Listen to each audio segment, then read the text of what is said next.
Ils adorent tellement Satan, quand vous regardez, vous allez dire que Chiatu est Kwabudu Mungu.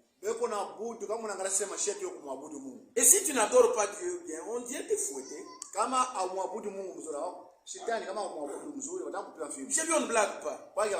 Mais chez notre Dieu, il nous a laissé le libre arbitre. Mais malgré que nous avons ce libre arbitre, quand nous allons devant lui, nous nous reconnaissons trop petits. Et quand nous chantons, nous lui disons, malgré ce que nous chantons, ça ne convient pas de ce que toi tu as déjà fait. Si nous comprenons la grandeur de la grâce de Dieu, nous allons l'adorer de tout notre cœur, de toute notre âme et de toute notre force. Que Dieu vous bénisse. C'était juste vous exhorter pour que vous compreniez que nous chantons pour les rois. Je vous invite à vous tenir debout et nous allons lire une portion de l'Écriture. Nous lisons dans Matthieu 24. On commence à partir du verset 24. Nous allons jusqu'à 28. Car il s'élèvera des faux Christ, des faux prophètes. Ils feront des grands prodiges et des miracles au point de séduire, s'il était possible, même les élus. Voici, je voulais annoncer d'avance. Si donc on vous dit, voici il est dans le désert, n'y allez pas. Voici il est dans la chambre, ne le croyez pas. Car comme l'éclair part de l'Orient et se montre jusqu'à l'Occident, ainsi sera l'avènement du Fils de l'homme. En quelque lieu que soit le cadavre, là s'assembleront les êtres.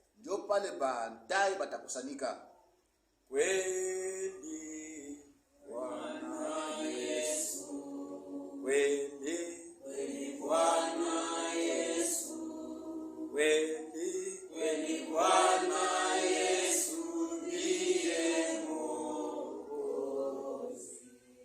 Kweli Bwana Yesu, kweli Bwana Yesu, kweli Bwana Yesu ndiye Mwokozi.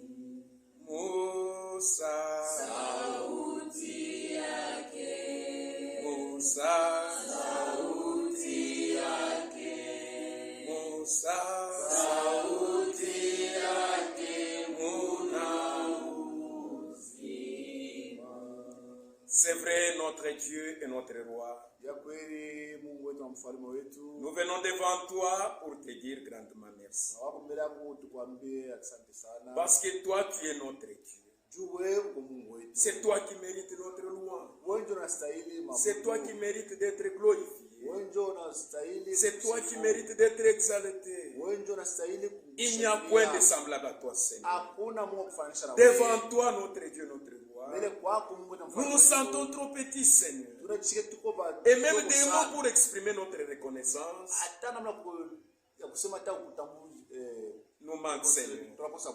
C'est pourquoi nous pouvons que te dire merci pour le souffle de vie, pour la bonne santé, pour le salut pleinement accompli en Jésus. Aujourd'hui, nous sommes des enfants de Dieu à cause de cette œuvre-là, Seigneur. Et nous te sommes infiniment reconnaissants. C'est pourquoi ce soir, nous t'invitons parmi nous, Seigneur. Nous venons de lire une portion de l'Écriture. Puisses-tu briser cette Écriture pour nous, Seigneur, afin qu'elle soit révélée, pour que nous ayons ce qui convient pour nous. Bénis tes enfants. Bénis-moi qui va parler. ôte-moi de la scène, Seigneur. Et toi seul parle à ton Père.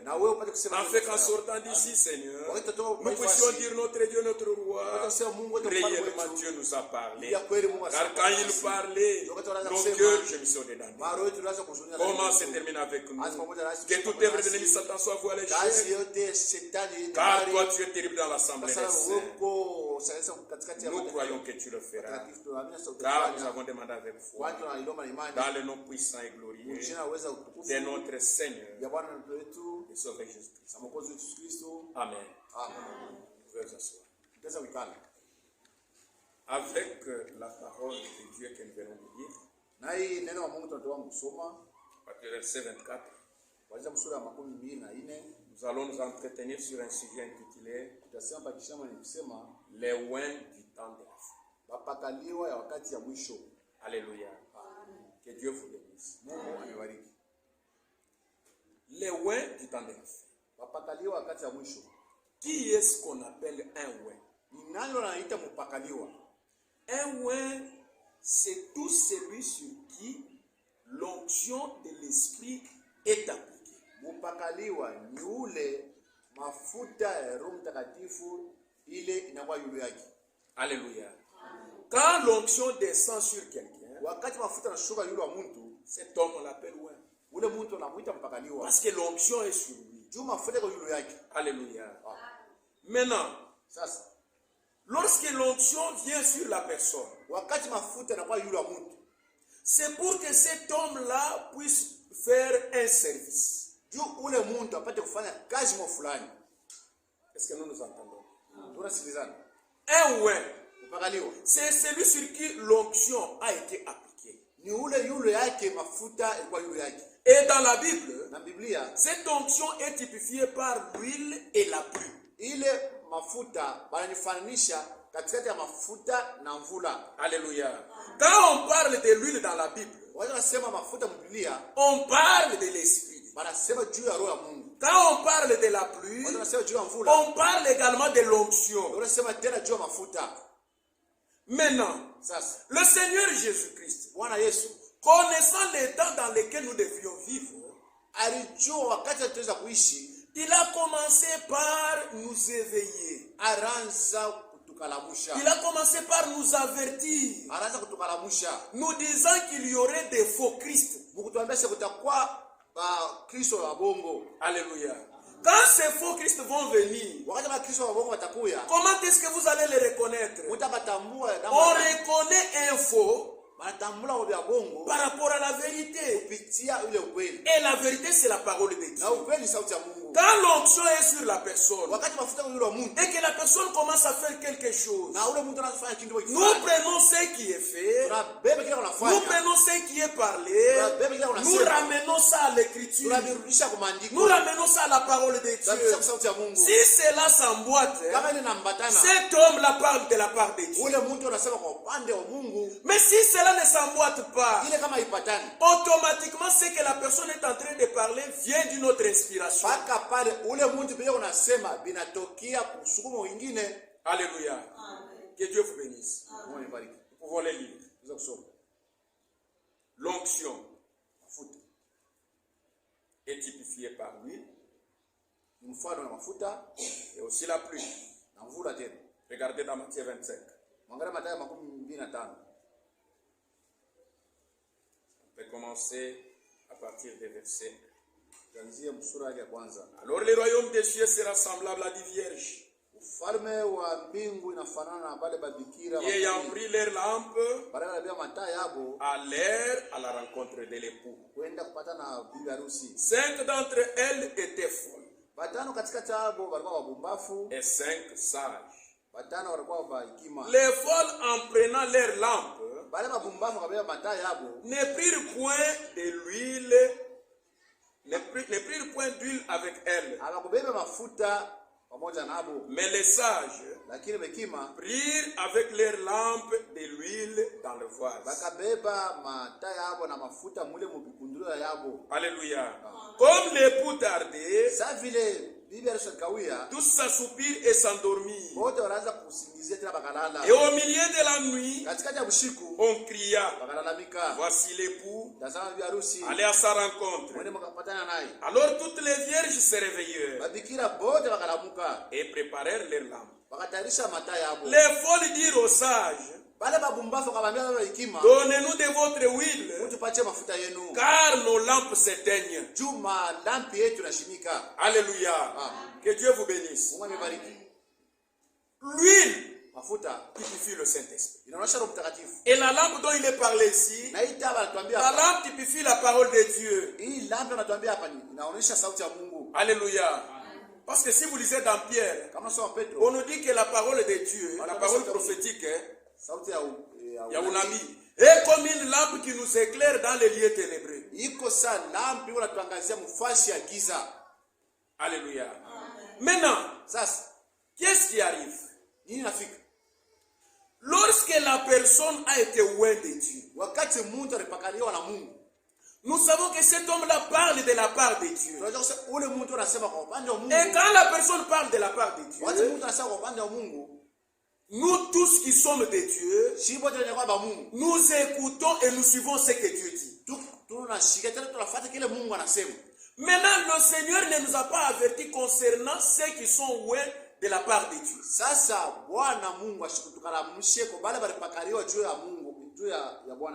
Il nous a avertis des gens qui sont loin, mais dans leur cœur ils sont faux.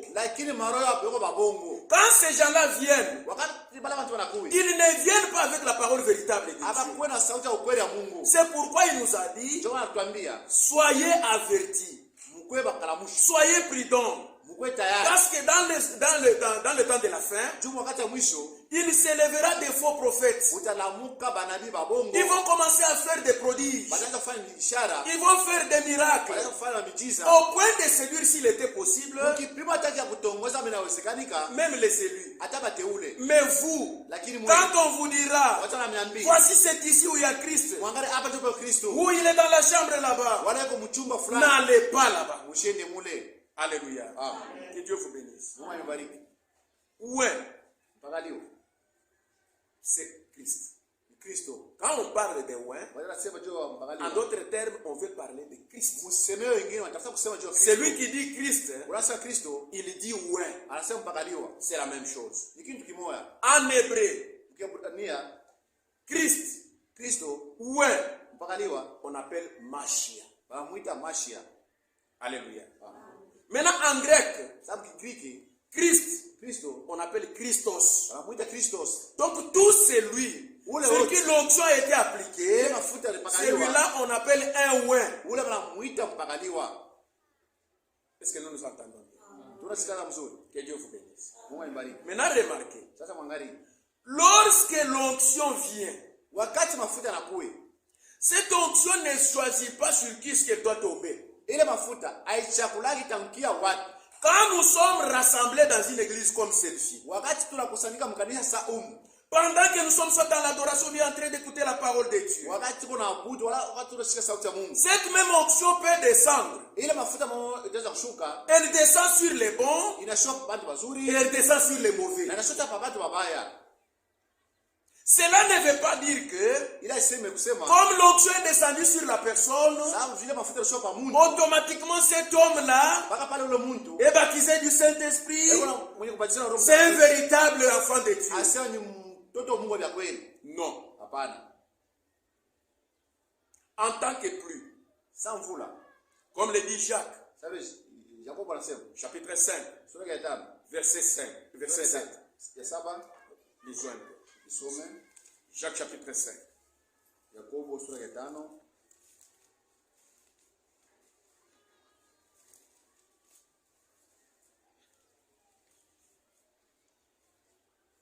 Jacques chapitre 5, verset 7.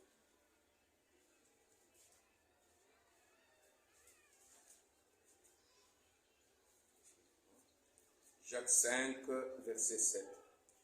Soyez donc patients, frères, jusqu'à l'avènement du Seigneur. Voici les laboureurs attendent les précieux fruits de la terre,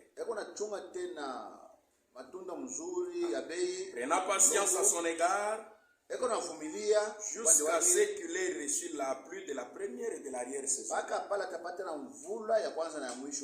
Alléluia. La pluie dont il est parlé ici, c'est l'onction de Dieu. C'est l'esprit de Dieu. Quand cet esprit descend, ça peut descendre sur les bons, ça descend sur les mauvais. Et même quand il s'agit de champs, tu peux cultiver ton champ à côté du champ d'un homme qui est un bandit mais armé. Quand il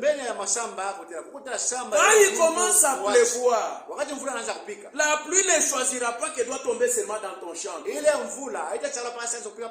Cette pluie va également tomber dans ton champ et il tombe également dans le champ de celui qui est bandit mais armé. C'est la bonté de Dieu seulement. C'est la grâce de Dieu.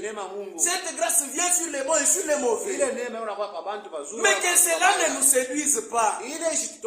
Quand l'onction descend, il faut examiner toute onction.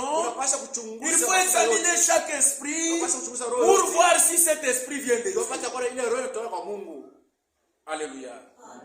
Que Dieu vous bénisse. Maintenant, nous avons parlé des temps de la fin. Lorsqu'on a parlé des temps de la fin, aujourd'hui nous sommes en train de mettre un fondement. On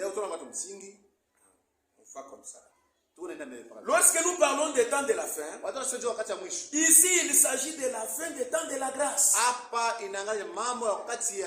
Cette grâce de Dieu que nous avons reçue, vous et moi. Cette grâce a un commencement et cette grâce a une fin. Et à la fin de ce temps de la grâce, c'est là qu'on nous a avertis d'être vigilants. Pourquoi? Parce que pendant le temps de la fin, il va y avoir beaucoup de faux Christ, beaucoup de faux ouins qui viennent avec des choses qui ne sont pas la parole de Dieu. Mais quand ils font ces choses-là, ils vont jusqu'à faire des prodiges et des miracles. Mais vous ne soyez pas séduits par des prodiges et des miracles. Vous ne soyez pas séduits par ceux qui sont en train de faire. Bien qu'ils peuvent faire des prodiges, bien qu'ils peuvent faire des miracles, vous regardez à la parole de Dieu. Est-ce que ceux qui sont en train de dire, ceux qui sont en train de faire, est-il conforme à la parole de Dieu? Si cela ne conforme pas à la parole de Dieu, ne le croyez pas. Alléluia. Cet évangile que vous écoutez, l'évangile du royaume, doit être prêché à toute la création. Toute personne doit entendre cette parole. Les uns pour le jugement, les autres pour leur salut. Quand cet évangile sera prêché à tout le monde, alors viendra la fin.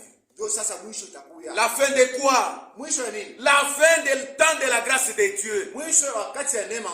Comme cette grâce a eu un commencement, cette même grâce aura également sa fin. La grâce ne va pas être éternelle. Pour nous les gens des nations, nous sommes à la fin du temps de la fin de la grâce. C'est pourquoi nous devons faire beaucoup attention. Et c'est pourquoi vous verrez que Satan a multiplié beaucoup de faux Christ. Ils s'introduisent dans des églises. Ils sont en train de pervertir la parole de Dieu. Ils sont en train de falsifier la parole de Dieu. C'est ça leur objectif. Et en faisant ça, ils sont en train de faire tout pour anéantir la puissance de Dieu. Et à cause de la voix de la vérité sera calomniée. Comment? C'est comme les gens s'élèvent aujourd'hui. Ils commencent à se dire nous sommes des branhamistes. Nous croyons le message du temps de la fin. Mais dans dans la même bouche de ces gens-là, ils sont en train de proclamer Branham est Dieu. Oh, Jésus-Christ est déjà venu. Et quand vous regardez, il y a ceux-là qui sont en train de prêcher ça. Et les autres prêchent que Jésus n'est pas encore venu. Les autres disent que Branham c'est notre frère. C'est le prophète de ce temps de la fin. Il a reçu juste la grâce pour nous apporter la parole de Dieu. Maintenant les gens se tiennent dans le juste milieu. Ils commencent à se dire, ça c'est bien quoi? Ces gens-ci croient le message de Branham. Le message que Dieu a envoyé par le même prophète Branham. Ceux-ci disent que Branham est Dieu. Les autres, Branham n'est pas Dieu. Ceux-ci disent Jésus est déjà venu. Les autres, Jésus n'est pas venu. Ceux-ci disent c'est le message qui sauve. Les autres, non, c'est la foi au Seigneur Jésus-Christ à l'œuvre de la croix qui vous sauve. Maintenant, qui sont dans le vrai? Vous voyez, n'est-ce pas? Les gens sont confus. Ils ne savent plus où aller. Et ils commencent à dire tout ce qu'ils prêchaient faux. Pourquoi? C'est à cause de ces faux ouins-là. C'est à cause de ces faux prophètes-là. C'est à cause de ces gens-là qui prétendent servir Christ, mais en train de pervertir la parole de Dieu. Et cette voie de la vérité, qui pouvait amener les gens au salut, cette voie est calomniée maintenant.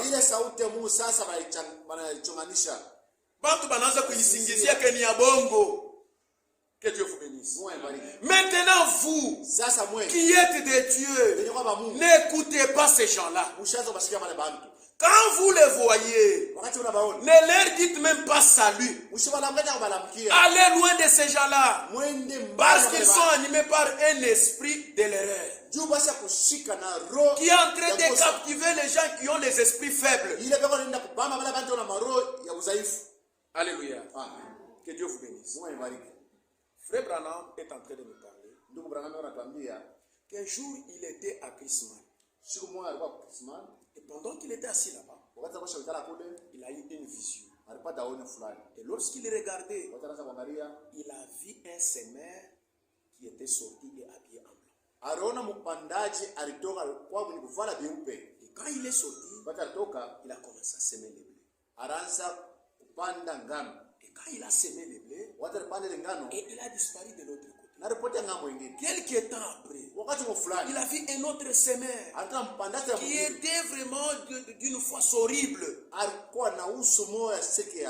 Il était vêtu en noir. Il est entré sournoisement et il a commencé à s'aimer. Et il s'aimait le plus vite que possible. Qu'est-ce qu'il s'aimait? C'était la mauvaise herbe. Et après avoir semé cette mauvaise herbe, il est passé, il est parti. Maintenant, dans sa vision, il a vu que la mauvaise herbe et les blés avaient poussé. Et pendant qu'il regardait, les deux semences, je me sais, on dirait que ces semences étaient sur le point de mourir. Parce qu'il n'y avait pas de la pluie. Et le blé criait au Seigneur, envoie-nous la pluie. La mauvaise herbe criait aussi, au Seigneur, envoie la pluie. Alléluia. À un certain moment, il a vu qu'il commençait à pleuvoir. Le bleu s'est levé. Il a commencé à glorifier. Gloire à Dieu. Gloire au Seigneur. Parce que tu nous as envoyé la pluie. Sinon nous allions mourir. Et la mauvaise herbe aussi s'est levée. Elle a commencé à crier. Gloire à Dieu. Gloire au Seigneur. Parce que tu nous as envoyé la pluie. Alléluia. Cette pluie était tombée sur la mauvaise herbe et sur le blé. La même pluie qui a fait pousser le blé, c'est la même eau qui a fait pousser aussi la mauvaise herbe. Irotesha ndani ya maana mbaya. Mais remarquez, quand la pluie tombe, cette pluie ne peut jamais changer la nature de cette semence. Si c'était une mauvaise herbe, cette mauvaise herbe va croître jusqu'à produire les fruits de la mauvaise herbe.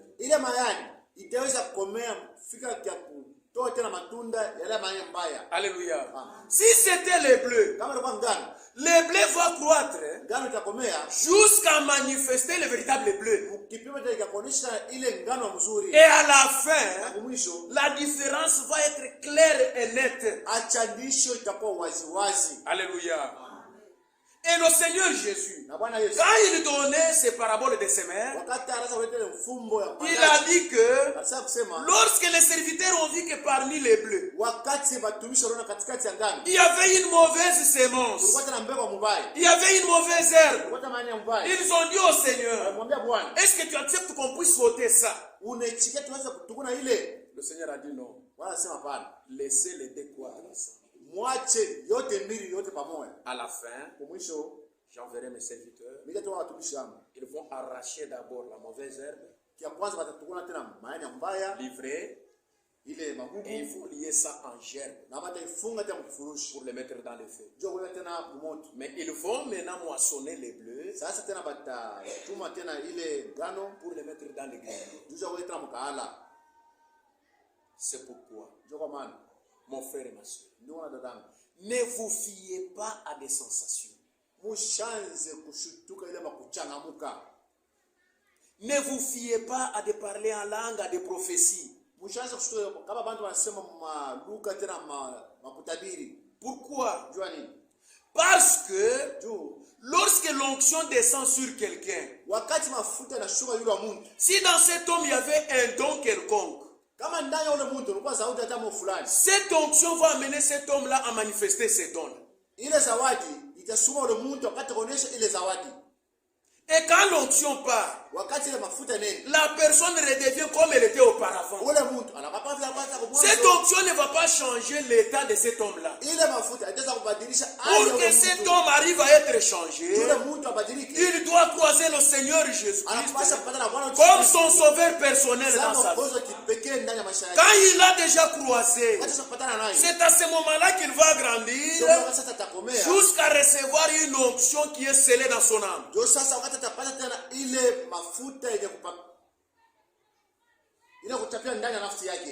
Alléluia. Que Dieu vous bénisse. Regardez.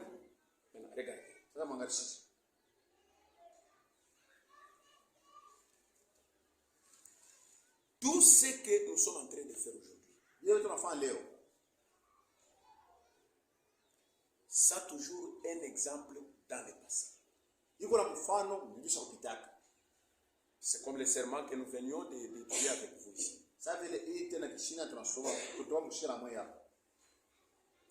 C'est faux, ouais. Ils ont eu un ouin qui les avait déjà précédés. Et ce ouin qui les avait précédés a produit les œuvres qui typifiaient que c'était un faux ouin.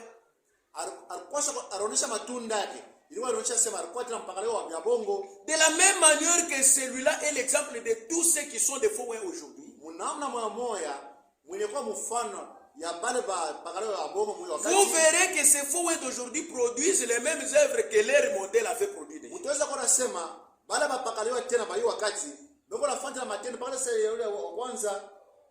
Alléluia. Et le Seigneur Jésus a bien parlé. Il n'a pas parlé d'un Christ. Il a parlé de plusieurs Christ. C'est-à-dire les ouins. Beaucoup de ouins. Qui sont ouins, mais dans leur cœur ils sont faux. Et souvent, c'est ce qui est véritable qui arrive en premier. Ce qui est faux fait la suite de ce qui est véritable. Regardez par exemple, quand vous avez les vrais dollars, vous verrez que Les vrais dollars, les véritables personnes qui sont spécialisées à voir les monnaies de la vie. Quand il prend les vrais dollars, il te dira que ceci est le vrai dollar. Et quand il prend les faux dollars, il te dit que ça c'est le faux dollar. Pourquoi ce dollar est faux? Le dollar est faux, c'est par rapport au véritable dollar. Si on n'avait pas amené le vrai dollar, il n'y aurait pas les faux dollars. Alléluia. Si aujourd'hui nous parlons des faux ouins, c'est qu'il y a eu les véritables ouins. Alléluia. C'est pourquoi ici notre Seigneur Jésus-Christ les appelle les Christ. Les faux ouins. Mais tandis que les véritables ouins, les véritables Christ, c'est notre Seigneur. Alléluia. Maintenant regardez. Le premier qui a été ouin et qui a perverti sa nature, qui est devenu faux, c'était le chérubin protecteur qu'on appelait Lucifer. Allons un peu dans Ézéchiel. Vous allez voir les caractéristiques de ce chérubin. Ézéchiel chapitre 20.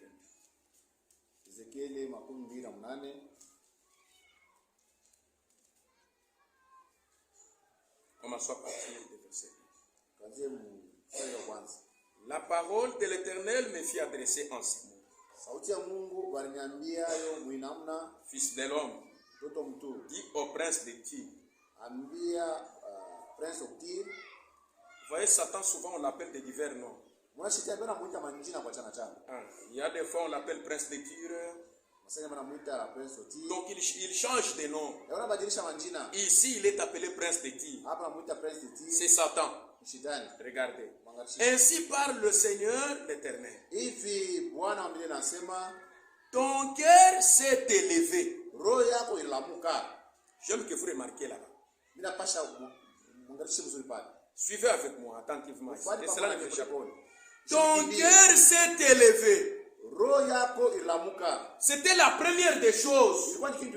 Que ces faux ouins là, qui est le type de ces faux ouins d'aujourd'hui, avait commencé dans ce temps-là. Qu'est-ce qui est arrivé chez lui? La première des choses, son cœur s'est élevé. En d'autres termes, il est devenu orgueilleux. Alléluia.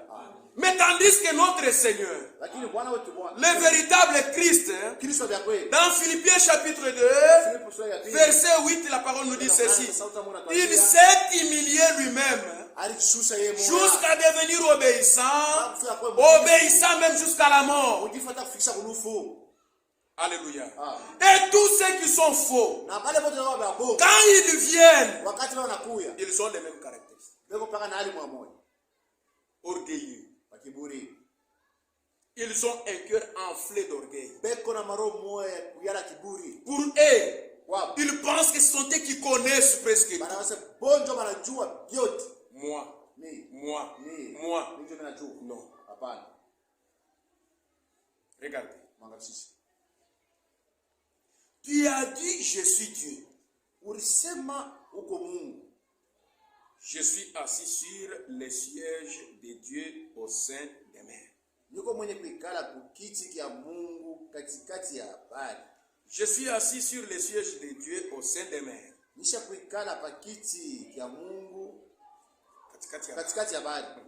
Toi, tu es un homme et non Dieu.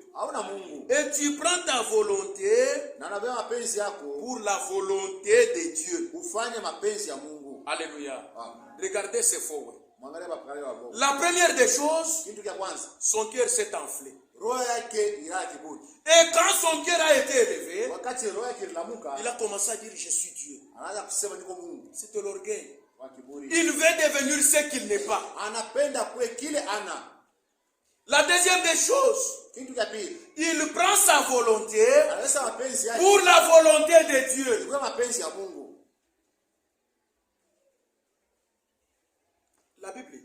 anasema la femme ne doit pas prêcher. Mwanamke asiwezi kuhubiri. Ce n'est pas nous qui avons dit. Ana sisi tunasema. C'est lui qui a dit ça, c'est Dieu. Ula anasema ni Mungu yeye mwenyewe. Que la femme ne prêche pas. Mwanamke asiwezi kuhubiri. Qu'elle écoute l'instruction en silence. Apate kusikia mafundisho. Si elle veut se renseigner sur quelque chose, anapenda kusikia kujifundisha kitu kile fulani. Elle a demandé à son mari à la maison. Enda kamuuliza bwana yake kunyumba. Regardez ce que c'est fort. Sasa mwangalia bala quand ils arrivent, watu wanafika, ils se disent mais nous devons être quand même bons. Tunapaswa bazuri. Pourquoi exclure la femme du ministère? Juu ya tuweza kutosha mwanamke kutumishi. Parce qu'il y a une femme est aussi une personne comme nous. Mwanamke ni mtu sashie. Elle peut prêcher comme nous. Ataweza kuhubiri sashie. Elle peut exhorter comme nous. Ataweza kuonya sashie. Elle peut prier aussi dans l'église. Ataweza kuomba mkanisa. Elle peut tout faire. Ataweza kufanya vyote c'est une personne comme nous. Ni mtu sashie. Cette volonté là ile mapenzi n'est pas la volonté de Dieu. Ana mapenzi ya mais comme ils sont faux, ils ont pris leur volonté pour la volonté de Dieu. Ndio mapenzi ya Mungu. C'est ce que le premier faux ouais avait fait. Ndio kile mapakali wa kwanza na bomo wa kwanza wafanya. Mupakali wa kwanza avait fait. Il a fait. Maintenant, vous, quand vous voyez ça, ne les recevez pas. N'allez pas vers ces gens-là. C'est un esprit faux qui est sur eux. Quels que soient les miracles qu'ils sont en train de faire. C'est comme une séquence qu'on nous montrait là-bas. Quelqu'un dans l'église, il se met à danser là-bas. Et on chante à l'honneur de l'homme. On glorifie quelqu'un dans l'église. Et il est là en train de rire, en train de danser, derrière la chair, où la parole de Dieu doit être proclamée. Aucun frère n'a fait ça. Personne ne l'a fait. Les gens qui étaient vrais. Paul. Quand ils sont allés et que les gens sont venus pour les adorer, ils disaient quoi? Et voilà, nos dieux sont descendus. Ils ont donné à l'air le nom de Jupiter et ils ont commencé à adorer Paul. Qu'est-ce que Paul a dit? Non, non, non, non, non, non, non, non. Ne faites pas ça. Nous sommes des hommes comme vous. Vous ne devez pas chanter pour nous. Vous ne devez pas nous adorer. C'était quoi? Ils n'ont pas voulu prendre la place de Dieu. Dans l'église du Dieu vivant, la seule personne pour qui nous devons chanter, c'est notre Dieu. La seule personne à adorer, c'est le Seigneur Jésus-Christ. Et ils ont fait ça. Frère Branham, un jour, quelqu'un est allé le voir et il lui a dit que Frère Branham, d'après tout ce que tu es en train de faire, je crois que toi tu es vraiment Dieu. Et Frère Branham s'était beaucoup inquiété. C'est mon frère.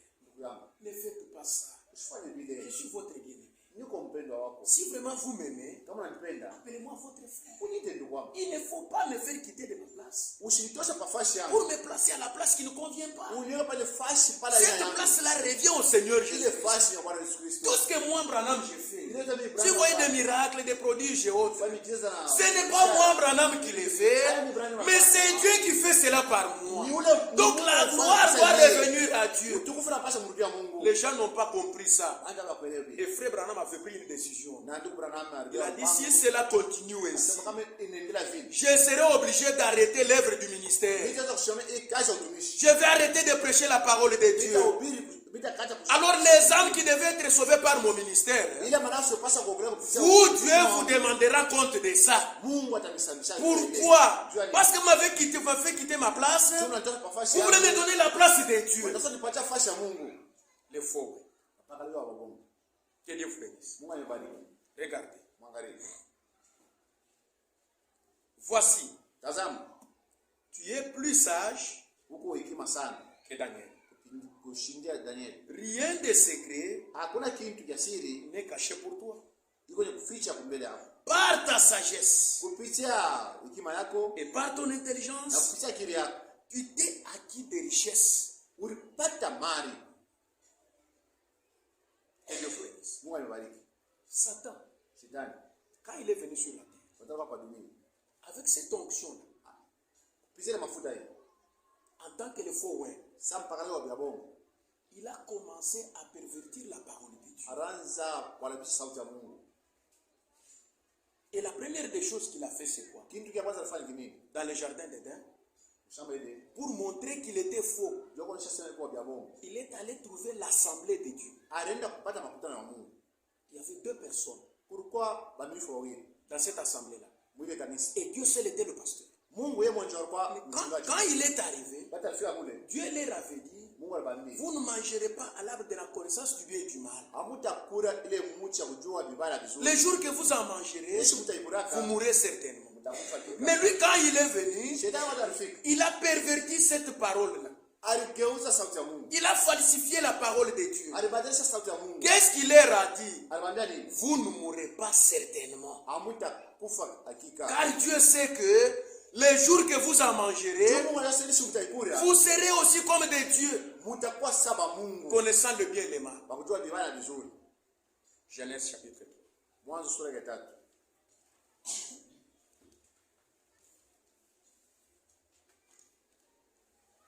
À partir du verset 17.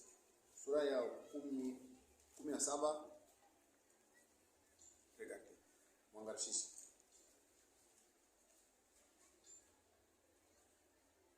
Il dit à l'homme.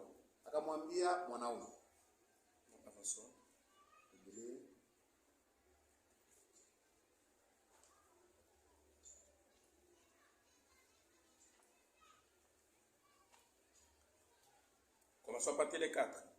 Alors le serpent dit à la femme, vous ne mourrez point. Mais Dieu sait que les jours où vous en mangerez, vos yeux s'ouvriront et que vous serez comme des dieux, connaissant les biens et les mal. Alléluia. En tant que faux ouin, il a perverti la parole de Dieu. Dieu leur avait dit, vous ne mangerez point, car les jours que vous mangerez, vous mourrez certainement. Un faux est reconnu faux par rapport à la parole de Dieu. Il y a même quelqu'un qui avait chanté pour dire, l'inspiration est plus grande que les Écritures. C'est faux.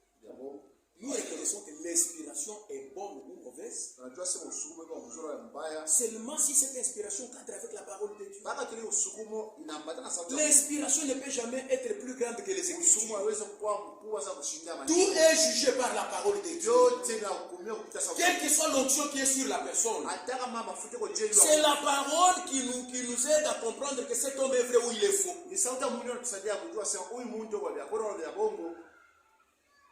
Continuons la lecture. Par ta sagesse et par ton intelligence, tu t'es acquis beaucoup de richesses. Nous sommes là. Tu as amassé de l'or et de l'argent.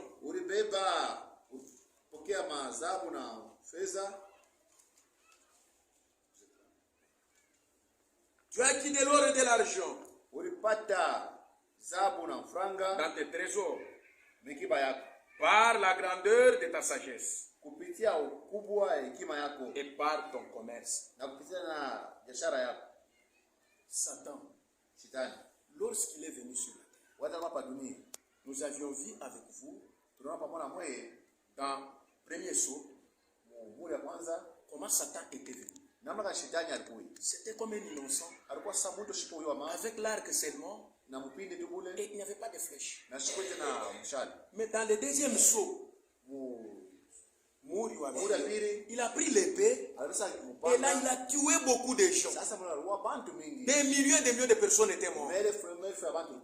Maintenant dans le troisième saut, on nous montre que dans le troisième saut, il a la balance. Il dit quoi? Une mesure de blé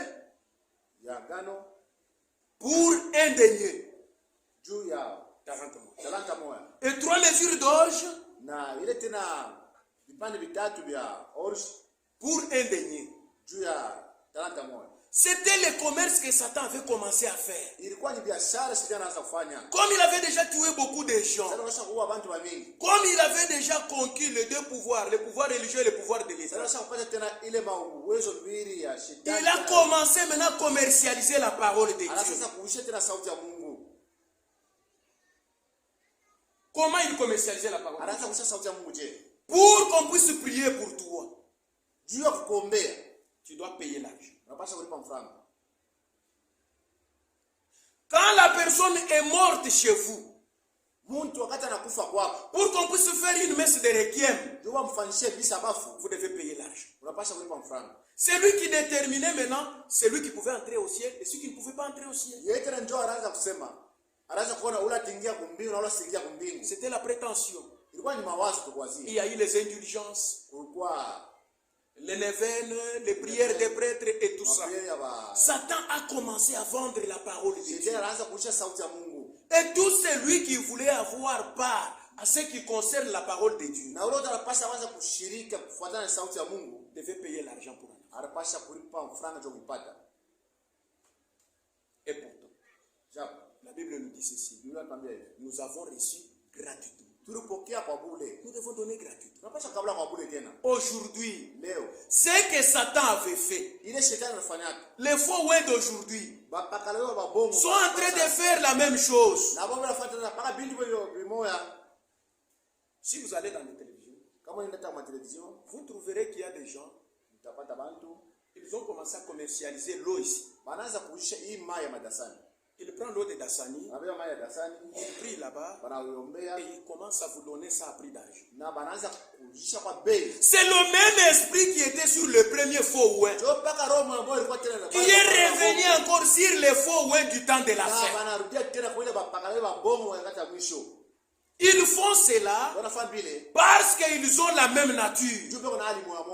Mais notre Seigneur Jésus, quand lui est venu, il n'avait jamais demandé l'argent. Il donnait gratuitement. Pourquoi? Parce que lui n'était pas venu pour qu'il soit servi, mais pour que lui puisse servir les gens. Par son commerce, il a commencé le commerce. Et les gens étaient entrés de les suivre aveuglément sans connaître. Et les faux ouins d'aujourd'hui sont en train de faire la même chose. Regardez.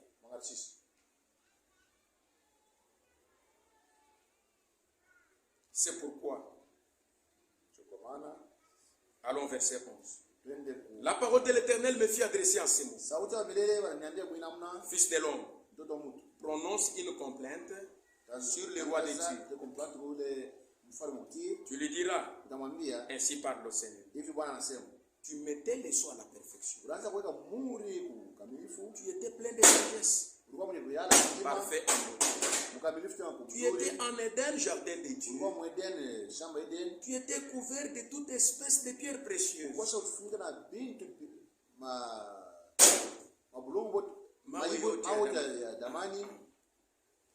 Des sardoines, des topazes, ainsi de suite. Verset 14. Tu étais un chérubin protecteur. Aux ailes déployées.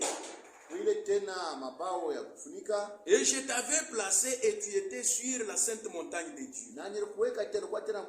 Tu marchais au milieu des pierres étincelantes. 15. Tu étais intègre dans tes voies depuis le jour où tu fus créé, jusqu'à celui où l'iniquité a été trouvée chez toi. Alléluia. De tout ce temps, ce chérubin était bien. Il n'y avait pas de problème. Mais quand l'iniquité est entrée chez lui, il est devenu faux. Et qu'est-ce qu'il a fait? Il a commencé à pervertir la parole, à falsifier la parole de Dieu. Ce qu'il avait fait, les faux d'aujourd'hui sont en train de faire la même chose. Regardez. Quand le Saint-Esprit descend, il descend comme l'onction. Maintenant, l'homme est divisé en trois parties. La première partie, c'est le corps. Si vous voulez le lire, vous allez lire dans 2 Thessaloniciens 5, 23.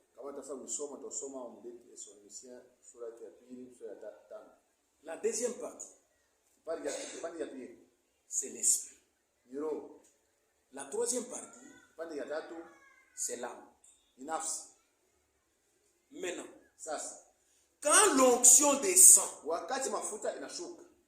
si cette onction descend seulement sur le corps, cet homme se sent bien. Il peut danser, il peut se tenir debout, il peut chanter. C'est quoi? C'est l'onction qui est descendue sur la personne. Et cela n'est pas le baptême du Saint-Esprit. C'est l'onction. Cette onction peut traverser le corps. Il va jusque dans la deuxième sphère qu'on appelle l'esprit. Quand il entre dans l'esprit, il peut utiliser maintenant les dons de l'esprit. C'est pourquoi vous verrez une personne qui est adultère, un menteur, un incrédule, mais parce que l'onction est descendue, cette onction est allé sur le corps. Il a traversé, il est allé dans le deuxième sphère de l'esprit. Cette onction saisit maintenant les dons de l'esprit. Cet homme commence maintenant à utiliser les dons de l'esprit. Vous pouvez voir la même personne prophétiser et dire la chose qui est vraie. Alléluia. Vous pouvez voir la même personne parler en langue et ce qu'il dit, la véritable chose. Vous pouvez voir la même personne. Dieu utilise ces dons de l'esprit là. Il voit, il impose les mains aux malades. Parce que l'onction est là. Et la personne lui dit. C'est l'onction. Cette onction a traversé le corps. Il est allé dans l'esprit. Et dans cet esprit, il a commencé à utiliser les dons de l'esprit.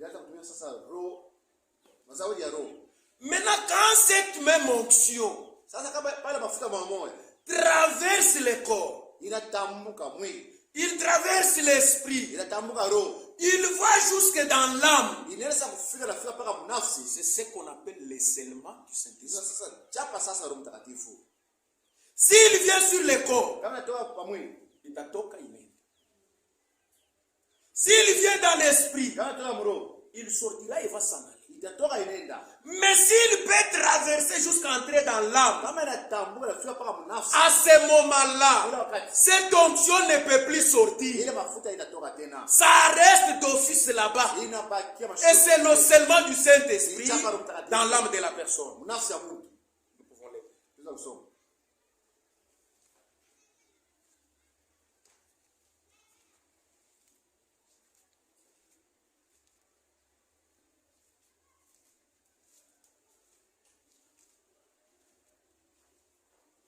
Est-ce que vous avez compris là? J'aime que vous compreniez.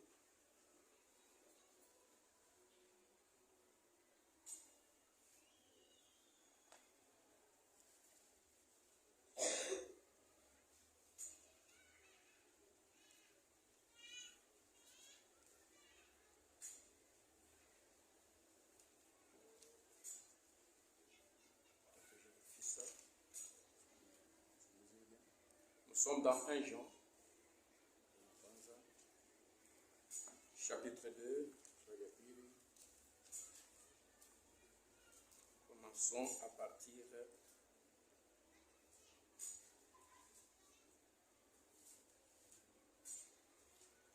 à partir des versets 20.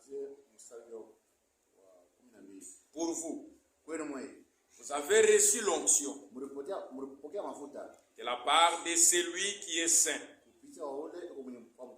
Et vous avez tous de la connaissance. Na mwebo wote mlikuwa tena kufahamu. Regardez verset 24. Sasa mwangalie sura ya 14 Que ce que vous avez entendu ile mlishikia dès le commencement ya mwanzo demeure en vous. iko nadumu ndani mwenu. Si ce que vous avez entendu Kama ile mlishikia dès le commencement ya mwanzo demeure en vous, iko ndani mwenu. vous demeurerez aussi dans le Fils Ndani ya mtoto et dans le Père. na ndani ya baba. Et la promesse qu'il nous a faite, Na ile malako c'est la vie éternelle. ni uzima milele. Je vous ai écrit Nimeandikia ces choses hivi au sujet de ceux qui ont, au sujet de ceux qui vous égarent. mambo ya bale beko na mepotesha. Pour vous, Kwenu mwe. écoutez maintenant verset 27. Shike sasa. Pour vous, Kwenu mwe. l'onction que vous avez reçue Ile mafuta mlipokea de lui mafuta demeure en vous. inadumu ndani mwenu. Vous n'avez pas besoin Ama lazima qu'on vous enseigne. anifundishe hiyo. Mais, Lakini comme son onction vous enseigne sasa mafuta yananifundisha toutes les choses vitu vyote et qu'elle est véritable yenye kwa vya et kweli qu'elle n'est point un mensonge, na haina bongo. demeurez en lui Mdumu ndani mwake selon l'enseignement sana mafundisho qu'elle vous a donné. ile alipatia.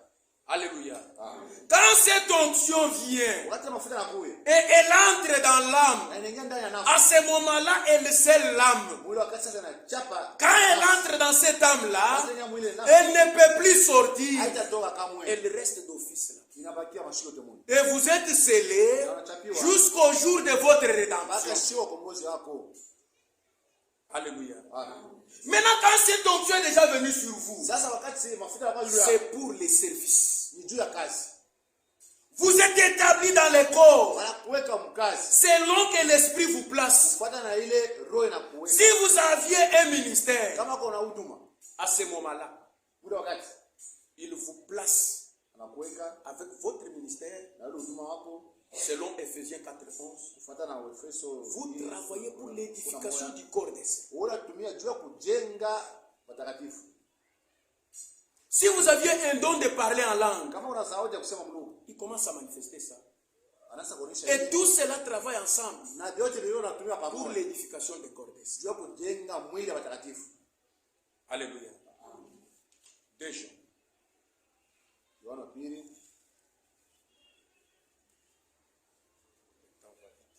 2 Jean chapitre 1 verset 7.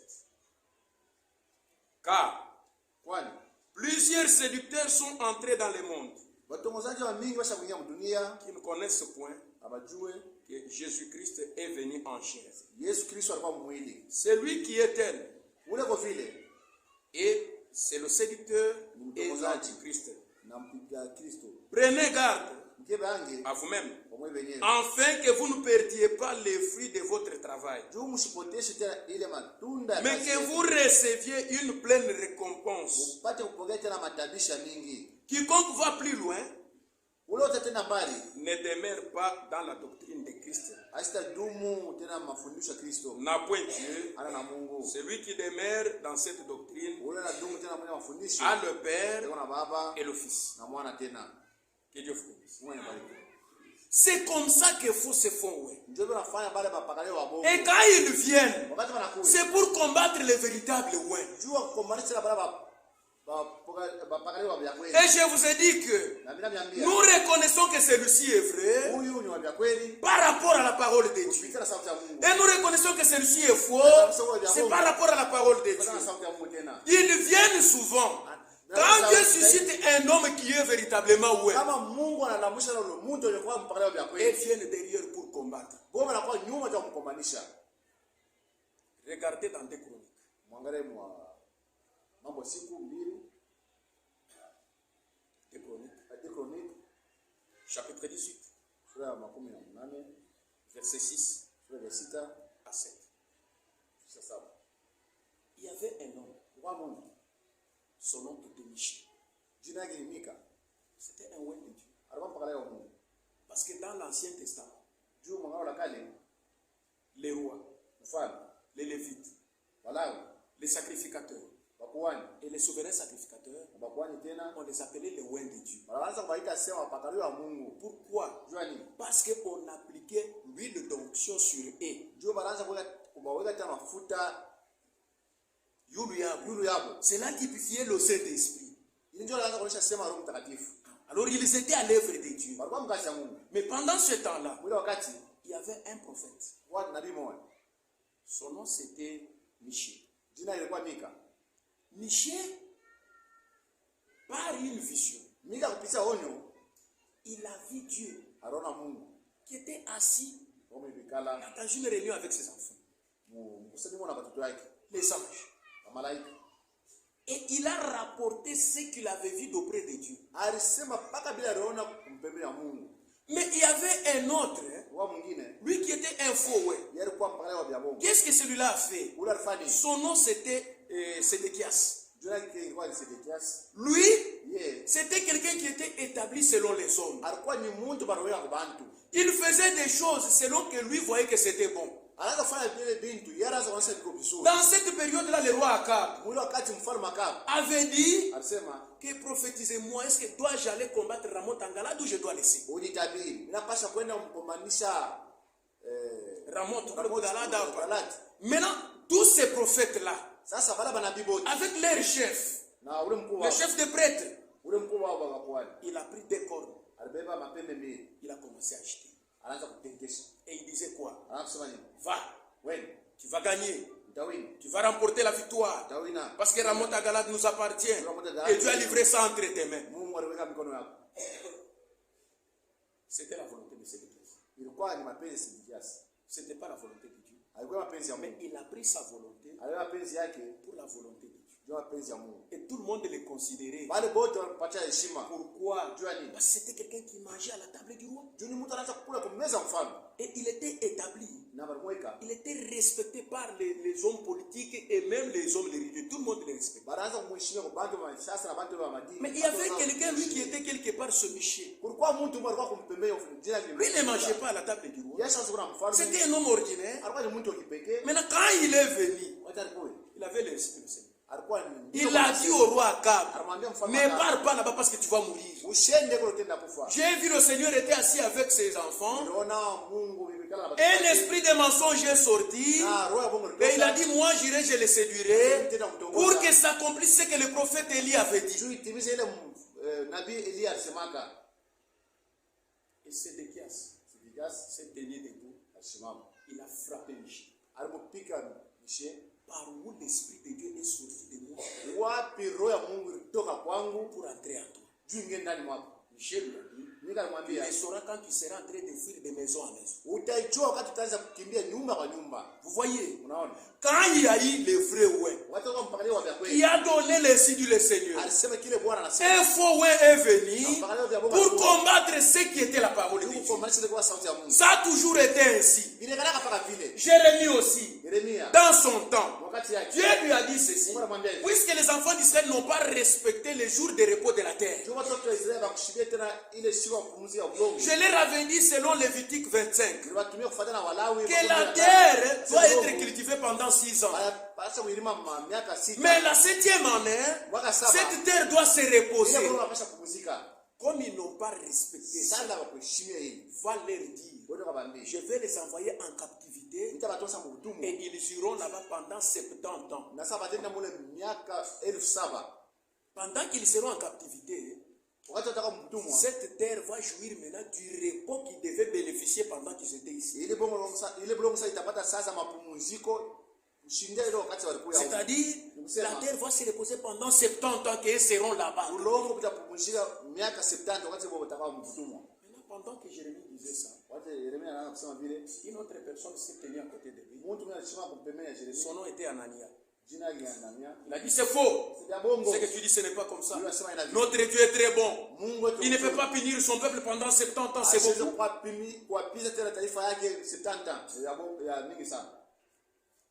Et Jérémie est resté calme. Ça va. Comme toi tu as dit ça, nous verrons quand ça va s'accomplir. Si c'est toi qui as dit la vérité, ou si c'est moi. Dans cette période-là, ce que Jérémie avait dit était la volonté de Dieu. Et ça finit par s'accomplir parce que c'était l'insigne du Seigneur. Et ces prophètes-là étaient morts Non, c'est pas seulement là-bas. Il est mort.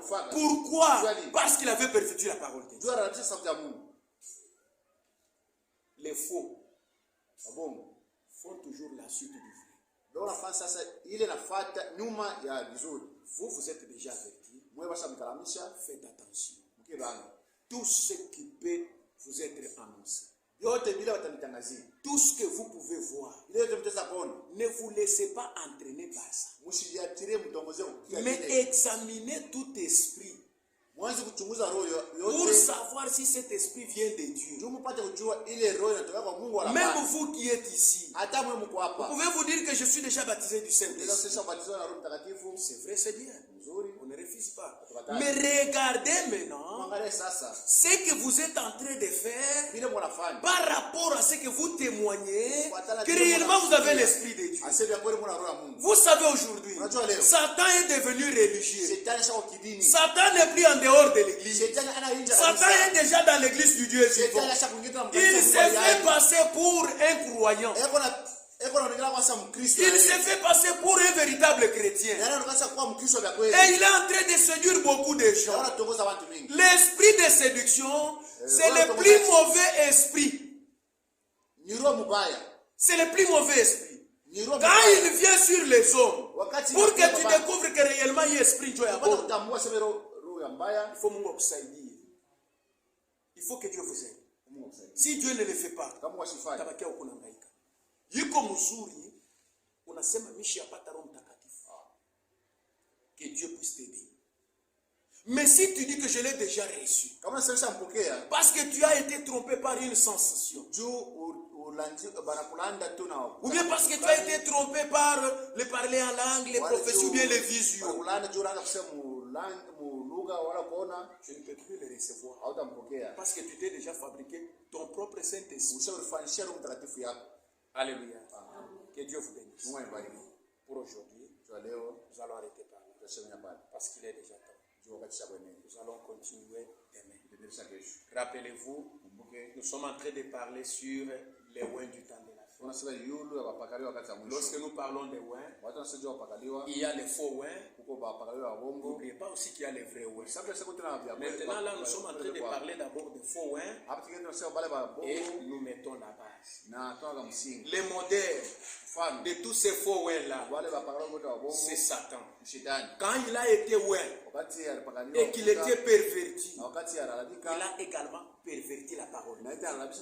La première perversion que Satan a entraînée, c'était avec Ève. Il l'a oint.